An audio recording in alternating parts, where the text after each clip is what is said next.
Cultiver sa santé mentale. Une présentation du Trait d'Union, groupe d'entraide pour personnes ayant des troubles de santé mentale.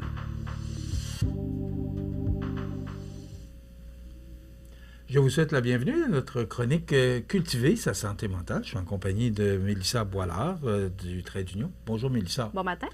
Mélissa, aujourd'hui, on va parler, et je trouve ça tellement approprié, de partir en vacances. Alors, quand on parle de cultiver sa santé mentale, là, oui, rendu au mois de juin, au mois de juillet, on est dû. On est essoufflé. Hein? On a peut-être moins d'énergie, malgré que le soleil, là, la longévité de la journée fait que des fois, on est plus actif en soirée, tout ça. Mais souvent, quand même, on ressent l'épuisement là, en mai, juin. Donc, on a hâte de partir en vacances. Bon, alors, pourquoi avoir pris ce sujet-là? Oui, parce qu'on est dans une période de vacances, mais c'est quoi le parallèle ou le lien de partir en vacances, puis santé mentale? Bien, il y en a plusieurs. Premièrement, il faut voir les bienfaits sur notre santé mentale de prendre des vacances, parce qu'il y en a qui en prennent peu ou pas. Et après ça, bien, la façon d'organiser nos vacances peut nous alléger, là, si on veut, éviter l'anxiété versus si on n'est pas préparé, puis on y va à la journée, on ne check pas notre budget, bien, ça peut être anxiogène à un certain moment donné. Et l'autre aspect que je voulais vous parler, c'est le retour au travail après des vacances, parce que ça aussi, ça se prépare, ça peut être anxiogène aussi. Donc, ce qu'on veut, c'est partir sereinement puis être capable de se déconnecter. Est-ce que c'est possible? Oui. Bon, moi, je ne suis pas la meilleure. Comment? Ben, je te dirais là-dedans. Oui, je te dirais qu'on est deux. Oui, mais oui, c'est possible. Bien, c'est possible. C'est sûr qu'il y a des environnements, il y a des milieux de travail, des situations familiales où ça peut être un peu plus complexe, là, quand même, là, de tout prévoir. Il n'y a peut-être pas personne au bureau qui va pouvoir prendre l'entièreté de nos dossiers pendant qu'on n'est pas là, mais on peut quand même peut-être aviser les gens avec qui on travaille, aviser nos partenaires d'affaires qu'on ne sera pas là, qu'on ne sera pas disponible avec les dates. C'est quand même des choses qu'on peut faire pour ne pas revenir avec une très, très grosse pile puis de regretter, en fait, d'être parti en vacances. Parce que là, premièrement, bien, les vacances, c'est bon pour notre santé mentale. Là, on est tous conscients quand même de ça. On en a besoin. Pourquoi? Parce qu'on est surchargé à l'année longue. On a des horaires très, très serrés. On a beaucoup d'obligations. Le hamster n'arrête pas souvent. On est sollicité. Tu sais, maintenant, avec nos téléphones cellulaires, tu es rejoignable partout. Tu es chez un client, sur la route, tu es au bureau, ça sonne tout le temps. Bien, les vacances, c'est fait pour se déconnecter principalement. Le stress aussi, Mélissa. Oui. Le stress, c'est... Combien il y en a qui ne dorment pas bien? On ne mange pas toujours bien parce qu'on est surchargé, on n'a pas le temps, on mange du restaurant. Tu sais, il y a comme beaucoup de choses dans notre routine de vie là, aussi, là, puis dans notre stress là, qu'on doit. Puis à un moment donné, il faut revenir. Il faut que le cerveau, il prenne des pauses. Là. Puis s'il n'en prend pas souvent pendant l'année, bien, il a besoin de se recharger à un moment donné. Ça se recharge pour vrai. Là. C'est comme une batterie de voiture. Là, tu sais, elle a besoin, elle, de repos. Puis de ne pas avoir plein d'éléments qui rentrent non-stop. Puis, on a besoin d'évacuer le stress de différentes manières aussi, tu sais, pour certains. Puis là, ça peut jouer dans nos destinations vacances. Tu sais, est-ce que c'est de faire de la randonnée? Est-ce que j'ai besoin de faire du sport pour me vider la tête, justement, réduire mon stress? Est-ce que c'est de voir des amis? Hein? Tu sais, la famille, le moment des vacances d'été permet de reconnecter aussi, de refaire des liens avec des gens qu'on a peut-être moins vus là, pendant l'année. Puis ça peut nous faire du bien, ça. C'est un facteur de protection d'avoir des gens autour de soi puis de ne pas être seul, en fait. Là. Comment on fait pour tout préparer ça? Parce que là, tu disais, il faut préparer le départ, mais il faut préparer l'arrivée. Alors, si on parle du départ, on fait quoi pour...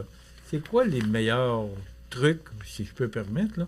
Parce que, bon, ce que tu parles, c'est... Puis, permettez-moi l'anglicisme, là, de mettre la switch à off. Oui. Alors, vous faites quoi, d'abord, pour... Est-ce que c'est possible? Parce qu'il y a des gens qui sont tellement habitués de rouler à 100 000 à l'heure. Oui. Est-ce que c'est possible de mettre la switch off? Bien, pour certains, c'est plus facile que d'autres. Tu sais, il y en a là, que bien qu'ils soient entrepreneurs, ils arrivent à la maison à 5 heures, c'est terminé, ils mettent le téléphone à côté puis ils ne repensent plus. Là, tu sais, il y en a qui sont très bons là-dedans. Il y en a que c'est encore à travailler, comme, mettons, moi. Là. Je connais le concept, mais c'est quand même à travailler, puis on doit se le rappeler. Puis c'est pour ça que je fais la chronique là. Quand on parle d'anxiété puis de stress, on parle de 4 éléments là, qui proviennent du docteur Sonia Lupien qui provoquent du stress. C'est le CINE, là, C-I-N-E. Fait que c'est avoir l'impression d'avoir peu ou pas de contrôle sur une situation. Ça, c'est quelque chose qui peut nous amener beaucoup de stress. Un événement inattendu ou imprévisible, je ne l'ai vraiment pas vu venir. Ça peut être un stresseur. Une situation nouvelle, une nouveauté, c'est un nouvel emploi, un nouveau patron, il y a quelque chose qui change autour de nous. C'est un élément qui peut être stressant. Une menace pour l'ego, ça veut dire que où nos compétences sont remises en doute. Il y a quelqu'un qui vient me confronter dans mes valeurs ou dans ce que je suis, ça peut être une situation stressante. Quand on connaît la base de c'est quoi le stress puis l'anxiété, bien, on voit que l'imprévisibilité puis le fait de ne pas avoir de contrôle, de ne pas se sentir apte à passer à travers la situation, ça y est pour beaucoup. Fait que qu'est-ce que je fais quand je peux prévoir mes vacances? Mon départ, mes vacances. Est-ce que j'ai besoin de prévoir un budget d'avance? Est-ce que j'ai besoin de connaître ma destination, de tout réserver un mois avant, mes bagages sont faits, sont dans le coin de la maison? Est-ce que c'est ça que j'ai besoin pour partir baisser en vacances? Le stress, baisser le... Oui, parce que là, le but, c'est pas d'en rajouter, puis c'est pas d'être aussi rigide, là, si on veut avoir des échéanciers, là, comme quand on est au travail non plus. Fait qu'on veut pas trop en faire. Tu sais, le but, c'est de pas se surcharger non plus pendant les vacances, puis de pas... d'avoir des vacances qui sont réalistes, des souhaits réalistes, de ne pas vouloir faire le tour du Québec, voir tout le monde et tout ça en une semaine, puis d'arriver à la fin de la semaine, puis finalement, j'ai profité de rien. Plus fatigué qu'on est parti en vacances. Oui, puis j'ai même pas eu de plaisir parce que c'était comme des obligations. C'est pas ça qu'on souhaite pendant les vacances. Fait que, tu sais, prendre le temps d'y penser, prendre le temps de l'organiser. Puis c'est ça, une vacance ressourçante, pour moi, n'est peut-être pas la même chose que pour toi, puis c'est correct. Mais de pas aller trop dans les obligations, puis d'aller vraiment vers des choses qui vont nous reposer, où on va se ressourcer, et y penser d'avance, puis l'organiser d'avance. Parce que c'est sûr que la journée avant, j'ai oublié de changer mon taux de change, il faut que j'aille au bureau de change qui est à Québec. Bien là, ça peut être des éléments stresseurs. Fait que de le prévoir tout ça d'avance, de le faire petit par étapes.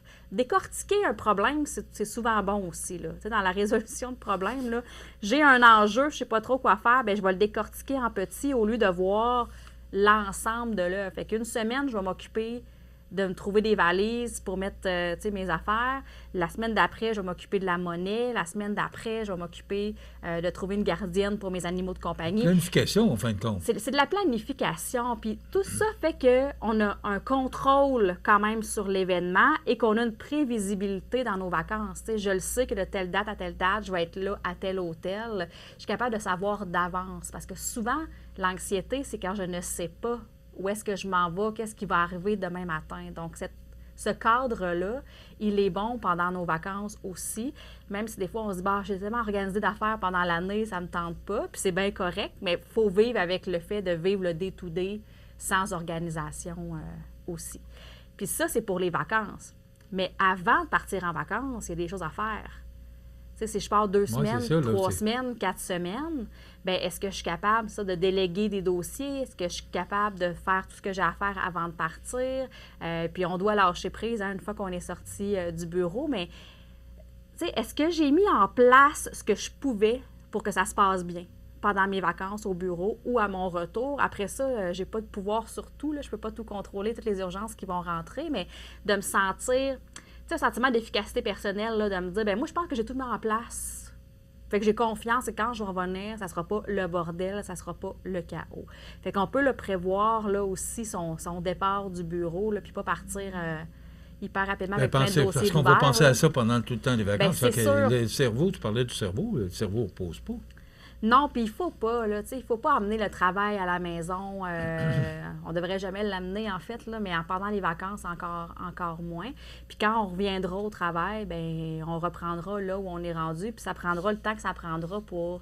revenir. Là, c'est facile à dire, là, je le sais, mais il faut avoir des trucs, il faut avoir la planification, il faut avoir quelqu'un peut-être qui va être capable de nous remplacer. C'est des choses qui se travaillent au cours de l'année, là, aussi, là, à pas justement été remplaçable, puis être la seule personne qui connaît tel aspect, ça peut se travailler pendant l'année pour savoir d'avance là, où est-ce que je m'en vais. Parce qu'effectivement, on veut éviter le surmenage, on veut éviter les préoccupations professionnelles pendant nos vacances. Ça, c'est Les vacances, c'est pour autre chose, là. Fait qu'on veut pas ramener ça à la maison, mais c'est ça. Des fois, ça peut être plus difficile. Est-ce que c'est bon de partir? Parce qu'on parle beaucoup de vacances à long terme, je le mets entre guillemets, là, mais à long terme, moi je dis 2 semaines, c'est du long terme. Là. Oui. Est-ce que c'est mieux de prendre, je sais pas, une journée comme ça? Ici là, et là. Oui, que de prendre 2 semaines et dire, mon Dieu, avec tout ce que je vais... parce que là, on va parler du retour. Là. Oui. C'est quoi qui est préférable? Bien, je pense que chacun doit reconnaître son besoin puis voir avec quoi il est prêt à dealer. Tu sais, mettons, moi, personnellement, je le sais que des fins de semaine de 4 jours, c'est pas suffisant. Parce que la journée, le lendemain, là, je suis encore dans mes affaires de bureau. Puis la veille aussi. Tu sais, la veille, là, OK, qu'est-ce que j'ai à faire demain? À quelle heure que je rentre? J'ai-tu un rendez-vous important? Donc, j'ai quelque chose à préparer. Fait que je suis déjà revenue au travail sans être revenue pour vrai, là. Fait que, tu sais, il y a des jours d'adaptation entre les deux, puis c'est tout à fait normal. Certains vont en avoir besoin de moins, d'autres de plus. Fait que c'est sûr que même une semaine, là, moi, là, c'est bien personnel à moi, mais je me dis, j'ai comme un 3-4 jours où je pense pas. Mais le reste du temps, c'est trop proche du départ et du retour pour vraiment décrocher. Donc, 2, 3, 4 semaines, c'est mieux, là. Mais ça, est-ce que tout ça pourrait se résumer de bien se connaître? Est-ce qu'on se connaît assez bien? Ben non, c'est tout à ça qu'on dit, hein, on se connaît pas assez bien. Parce que oui, si on connaît notre besoin, parce qu'on n'a pas tous le même, là, comme je mentionne, si je donne des trucs peut-être pour les gens qui sont plus stressés, anxieux, il y en a qui n'en ont pas besoin de préparation. Puis même qu'ils préfèrent, eux autres, partir ça à go, puis c'est bien correct là, qu'ils fassent ça aussi. Mais pour les gens qui ont besoin d'un cadre, bien, ça ne fonctionnera pas nécessairement. J'ai besoin de prévisibilité. À partir du moment où je connais mon fonctionnement, je connais mon besoin, bien, à ce moment-là, je vais ajuster, si je suis capable, mes vacances en conséquence. Comme moi, je suis mieux de partir 1-2 semaines en continu que de partir une semaine ou quelques jours, parce que je le sais que j'en profiterai. Même si je suis en vacances, je ne suis pas au bureau, mon cerveau va être encore... Il a besoin d'un temps pour s'adapter entre le régime super, super rapide, puis je m'assois, puis je fais rien, puis je me sens pas mal de rien faire. J'ai besoin d'un petit temps d'adaptation. On entend souvent l'expression qui dit, puis je l'ai entendu souvent, moi, c'est 3 semaines.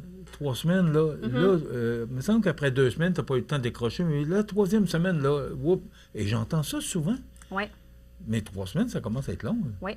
Mais on a de la misère à décrocher, hein? Puis si on n'a pas appris à décrocher pendant l'année, ça va être difficile pendant les vacances aussi. Tu sais, idéalement, là, il faut laisser nous au travail, puis décrocher la fin de semaine, décrocher le soir. Puis c'est comme une habitude qu'on doit prendre, puis à la longue, c'est comme si notre cerveau s'habitue à se mettre sur off plus rapidement, puis de dire au travail, c'est au travail, et à la maison, c'est des personnes différentes, c'est des rythmes différents. Mais si à la maison, même la fin de semaine, on a été surchargé avec l'horaire des enfants, avec nos horaires, on fait des cours le soir, tu sais, on n'arrête jamais, ça va être plus long de pouvoir arrêter pendant nos vacances. Mais si on apprend à 5 heures, c'est terminé, je tire la plug, et même si j'ai eu un rythme soutenu au travail, je suis capable de changer mon rythme et de juste m'asseoir devant la télé, aller prendre une marche, regarder les oiseaux, tu sais, sans vouloir faire la vaisselle, le lavage, le plancher, la tondeuse et tout ça en 1 heure, là, tu sais, mettons. Parce que là, on garde un rythme soutenu, c'est différent, mais on est encore un peu dans la production, encore. Fait que ça s'apprend, ça.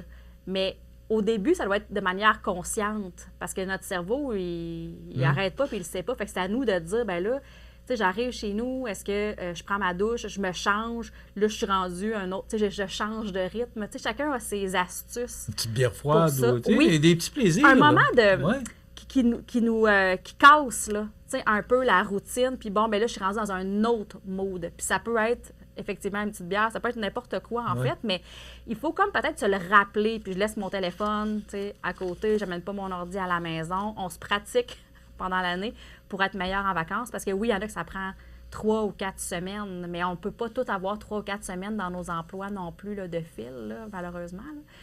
Fait que c'est ça, fait que ça se travaille. On va se reparler pendant les vacances quand même. Il y a des chances. Merci beaucoup, Mélissa. Merci. Tellement intéressant comme chronique parce que c'est vrai. On planifie peut-être pas assez nos vacances. C'est vrai. Mélissa Boilard, qui est directrice du Trait d'Union, que vous pouvez rejoindre au 248-8948 au 64 Saint-Jean-Baptiste, Ouest Montmagny. Voilà, ça complète. On se retrouve dans un mois. Merci. Merci, Mélissa. Cultiver sa santé mentale. Une présentation du Trait d'Union, groupe d'entraide pour personnes ayant des troubles de santé mentale.